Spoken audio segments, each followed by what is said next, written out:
Contractor association तरफ आज अपराह 4:30 समय पुरी बड़गंडी स्थित मारिना जगह श्री जगन्नाथ मंदिर पर्यंत एक विराट शांतिपूर्ण प्रतिवाद पदयात्रा और समूह दीपदान कार्यक्रम आयोजित होता।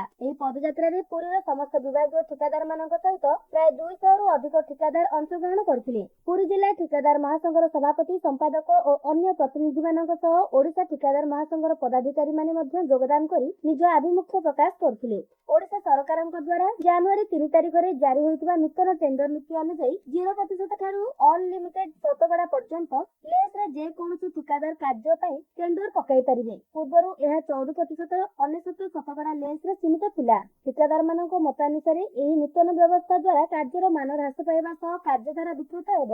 सेमाने दाबी करछन्ति जे टेंडर प्रक्रिया को शेड्यूल ऑफ रेट मध्य सीमित रखा जाऊ। पुरी कॉन्ट्राक्टर एसोसिएशन संपादक लोकनाथ पंडा और सभापति अशोक कुमार महांती नेतृत्व में बड़गंडी माजना जगार सिंहद्वार पर्यंत शोभायात्रा बाहरी श्रीमंदिर सिंहद्वार निकट में समूह दीपदान कर स्पष्ट करछन्ति जे सरकारी जदि नूतन नीति को पुनः समीक्षा न करती तेज फेब्रुआरी 20 तारिख ठारू ओडिशार समस्त ठिकादार अनिर्दिष्ट काल पर्यंत बंद आंदोलन आरंभ करेंगे। यह सहित आसंता काली लोअर पीएमजी सिक्योर ठारे समस्त ठिकादार माने एकत्रित होई धारणा रे बसिरे और सरकार को दाबी पत्र प्रदान करिवे बोली सूचना मिली। नूतन 0% ठारू अनलिमिटेड शतकड़ा टेंडर नीति को तत्क्षणात रद्द करा जाऊ। पूर्ववत शेड्यूल ऑफ रेट अनुसार टेंडर प्रणाली पुनर्व्यवहार करा जाऊ। कार्यर मान और प्रक्रिया सुनिश्चित करने को सरकार नूतन सर्कुलर जारी करंतु। एही शांतिपूर्ण पदयात्रा और दीपदान माध्यम रे ठिकादार माने सरकार को नूतन टेंडर नीति पुनः विचार पई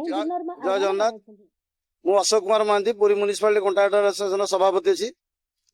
बर्तमान आमर आज जगन्नाथ दीपदान प्रमुख भूमिका होउची।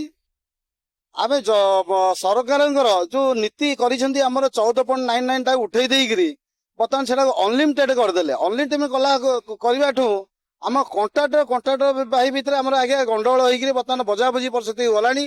कारण किए 40% किए 46% किए 36% बर्तमान से पकाउछंती। तेणु आम भितर बाड़िया पिटा होउची। कंट्राक्टर बर्तमान आउ काम करेंगे कौन केतटा कंट्राक्टर काम करेंगे बड़ बड़ कंट्राक्टर किसी काम करेंगे। बर्तमान छोट भाई जिते अच्छा सी बर्तमान कौन करेंगे बर्तमान लाइसेंस सरेंडर करने को बसिले। कारण से किसी करें फैमिली बर्तमान किसी दाना पानी भी पाइबेनि। बर्तमान से यही परिस्थिति की बर्तमान सरकार नहीं सारे आमको से तेणु आम जगन्नाथ पाखे प्रभु आज दीपदान करुचु जे मीडिया भाई मान जरिया प्रभु जगन्नाथ बाबू कहूँ सरकार पाक निवेदन मीडिया भाई सी पहुंचाऊ जे एटा 14.99 टा उठाई दे जाऊ।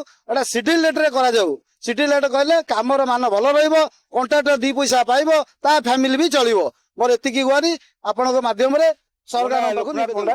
मु पुरी म्युनिसिपालिटी कॉन्ट्राक्टर एसोसिएशन संपादक अछि। वर्तमान हमर आज जो आंदोलनटा हेछि आज जो आमे देखले महाप्रभु पाक आछू एटा आजिर घटना नु एटा 2019 मसिया आमे लड़ाई कर चलछु। मुख्य लड़ाई हला 14.99 14.99 टा आमे उठू शेड्यूल लेटर हो बोली 14.99 रे आमे कंट्राक्टर काम करि पार नथले। कारण 14.99 भी निम्न मारे काम होतला हेई पार नथला। सेति पे आमे विगत सरकार बहुत अनुरोध करिछु जणैछु सी किसी सुन नथले। जेहेतु नुआ सरकार आसिला आमे गोटे आशा बांधिलु जे नुआ सरकार आम कथा शुणिबे गोटे ठीक चलिबो कंट्राक्टर संस्थाटा ठीक चलिबो। किंतु नुआ सरकार कौन कले आमर जो अनुरोध करथुलु तांको नुआ सरकार कौन कले जनवरी 3 तारिख दिन नूतन आईन प्रणयन कले जे 14.99 उठिकी उठे 14.99 आमे कौन लिखिलु देखिले 14.99 बदल आमे लिखिलु शेड्यूल रेट करा जाय। से 14.9 टा उठे देले उठेकी करदेले अनलिमिटेड जी जेते लेस रे पकई पारिबो जी जेते लेस पकई पारि। वर्तमान सुधा कंट्राक्टर 58% 59% पर्यंत आसीगले। काम निम्न मान हम काम हो पारनी।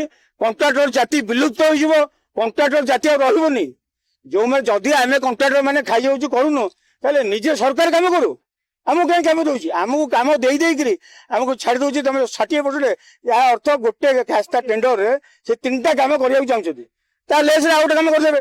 या द्वारा आम जो चिंता करूँ सरकार बहुत भल काम कर सरकार आमर कंट्राक्टर कौन सरकार नहीं जी सरकार आसे आम तार आम काम करूँ।